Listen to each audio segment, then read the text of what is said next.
નમસ્કાર દર્શક મિત્રો, હું છું અનિશ, હું છું સાચો ગુજરાતી ને હું છું પાક્કો ગુજરાતી।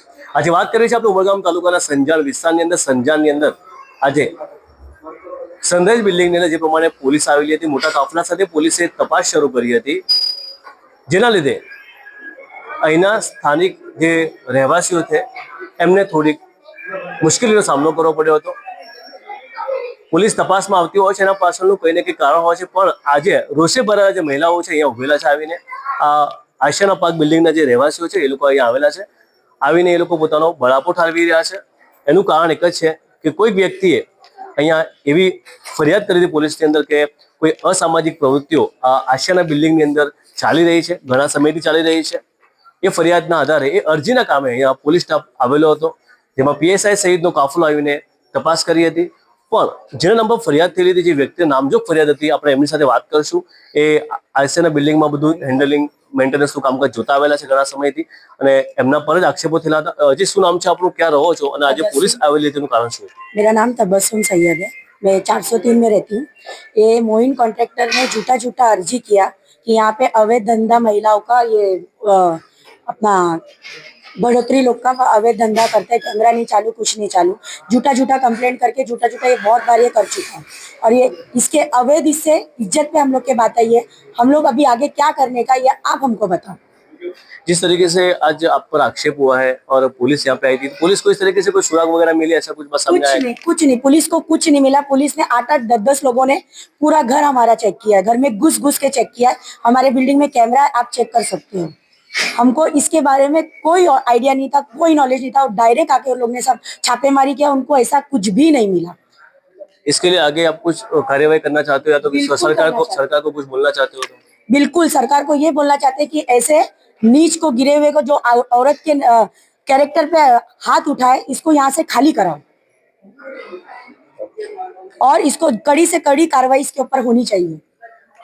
जिस तरीके से आप पे आक्षेप ये भी होता है कि मेंटेनेंस का काम सही नहीं हो रहा है, या तो मेंटेनेंस का जो खर्चा होता है वो आप शो आउट नहीं करते हो, इसके बारे में क्या कहेंगे? ऐसा कुछ नहीं, आप सबसे हर एक आदमी से पूछ सकते हो कि यहाँ क्या क्या काम होता है। 500 रुपया मेंटेनेंस आता है, 500 में पानी मिलता है, लिफ्ट मिलती है, कैमरा चालू है, सब साफ सफाई मिलता है, पूरा फ्लोर साफ रहता है, और 500 रुपये में क्या देगा इंसान फैसिलिटी।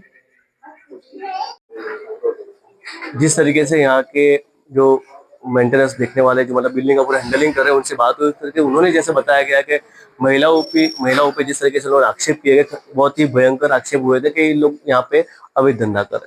आ बात है यहाँ જે ખરેખર લોકોને બહુ ચૂબી છે, અને મહિલાઓને ઘણું જ ખોટું લાગ્યું છે। આપણે બીજી મહિલાઓ સાથે પણ વાત કરવાની કોશિશ કરશું કે જે પ્રમાણે અહીંયા કામકાજ ચાલી રહ્યું છે, શું તમે મેન્ટેનન્સમાં કોઈ પ્રોબ્લેમ એવો ખરો અહીંયા?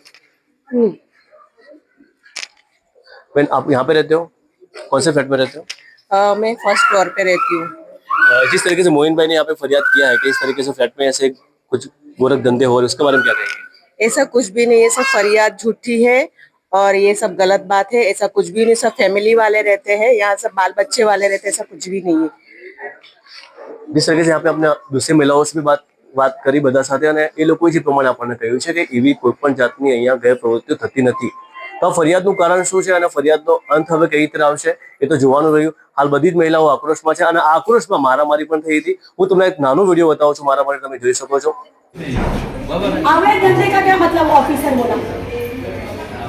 अवैध धंधे का तुम आते काय को यार मां, तुम आते काय को किसी औरत की इज्जत की लुटाई में तो जल्दी बोल कर। આ મારામારી બાદ હાલ રુદ્ર સ્વરૂપ આશિયાના બિલ્ડિંગમાં, સનરાઈઝ બિલ્ડિંગમાં જે પ્રમાણે હાલ રુદ્ર સ્વરૂપ લેવામાં આવ્યું છે, અને પોલીસે કાર્યવાહી હાથ ધરી છે।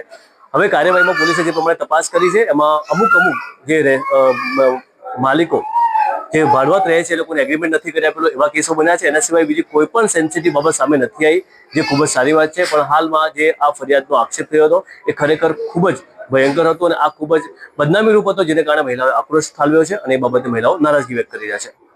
જેવી રીતે તમે મહિલાઓની વાત સાંભળી, મહિલાઓએ આક્રોશ રજૂ કર્યો છે, અને આ આક્રોશ એટલી વધ્યો હતો કે હાથ ચાલાકી સુધી પણ આ વાત પહોંચી ગઈ હતી।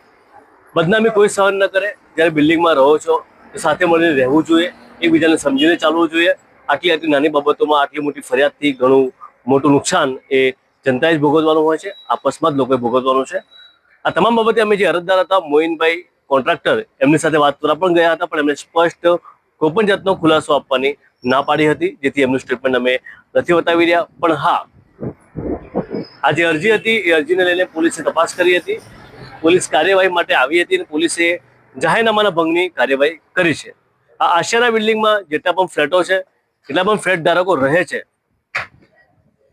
એ બાબતે તપાસ કરવામાં આવી હતી. પણ ફ્લેટો ઘણા બધા બિલ્ડરની અંડરમાં જ છે અને અહીંયા કોઈ માલિકો બિલ્ડરો જે અવેલેબલ નથી હોતા. પણ રાકેશભાઈ નામનો વ્યક્તિ આ તમામ બિલ્ડિંગ સંભાળી રહ્યો છે. પોલીસે એને બોલાવીને તમામ બાબતે તપાસ કરવી જોઈએ. જેને પણ ફ્લેટ આપો છો નિયમ પ્રમાણે આપો, કાયદાની ભાષામાં ફ્લેટ આપો, જેથી કરીને કઈ મોટું કોઈ ઘટના બને તો તેની જાણકારી પોલીસ પાસે પણ રહે. હાલમાં જે ઘટના બની હતી ખૂબ જ નિંદનીય ઘટના છે. મહિલાઓ ઉપર આવા આક્ષેપ તો ન થવા જોઈએ. અસામાજિક પ્રવૃત્તિઓ, ગોરખ ધંધા, આ શબ્દો કોઈ સારા વ્યક્તિના નથી. સમજદાર વ્યક્તિ આવી ફરિયાદ કરે જ નહીં. કઈ તમને દુખતું હોય પેટમાં અને માથું મકુટો માથું, એ વસ્તુ પણ વ્યાજબી નથી. કાર્યવાહી કરાવો છો, ફરિયાદ કરો છો તો સારી કરો. પોલીસનો ટાઈમ પણ વેસ્ટ ન કરો. પોલીસ પાસે બીજા ઘણા બધા કામો હોય છે. તમારી આવી નાની નાની અરજીઓથી પોલીસ પણ હેરાન થતી હોય છે. હું છું અનિશ્ચિત, ગુજરાત કારોબાર, ઉમરગામ.